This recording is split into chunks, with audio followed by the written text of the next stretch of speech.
எதிர்பார்த்ததை விட லாபங்கள், வருமானம் சூப்பரா இருக்கும். குடும்பத்துல ஒரு மகிழ்ச்சியான செய்தி, குடும்பத்துல ஒரு மகிழ்ச்சி, எல்லாமே அமைச்சு கொடுப்பார். அரசாங்கம் மூலம் உதவிகள், அரசு மூலம் ஒரு வெற்றிகள் எல்லாமே உங்களுக்கு கிடைக்கும். அரசாங்க உதவிகள் கிடைக்கும். வெளிநாடு வெளியூர் யோகம் நல்லா இருக்கும். யாருன்னா வெளிநாடு போகணும், நான் வெளியூர் போனா கண்டிப்பா போவீங்க.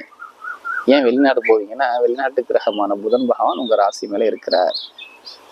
அப்ப வெளிநாட்டுல வேலை பார்க்கக்கூடிய நபர்கள், நான் வேலையை மாற்றணும், இல்லை வேற கண்ட்ரியை மாற்றணும், நான் பிளான் பண்ணிட்டேன், எனக்கு அந்த இது நடக்குமா? கண்டிப்பா நடக்கும். இப்ப வெளிநாட்டுல உள்ளவங்கெல்லாம் வேலை, உத்தியோகம், இடம் மாற்றம் கண்டிப்பா வரக்கூடிய அமைப்பு அமைச்சு கொடுப்பாரு. வெளியில போய் இடம் வாங்கணும், பூமி வாங்கணும், எப்படிப்பட்ட ஒரு வழக்கா இருக்கட்டுமே, கோர்ட்டு கேஸு வம்பு வழக்கா இருக்கட்டுமே, உங்க பக்கம் சாதகம் வரும். கடகராசி டைமிங் அவ்வளவு சூப்பரா இருக்கு, பாத்துக்கோங்க. நல்ல ஒரு எதிர்காலத்தை அமைச்சு கொடுக்கப்படாது. வீடு, இடம், பூமி, வண்டி, வாகனம், இது எல்லா யோகமும் சூப்பரா இருக்கும் பாருங்க.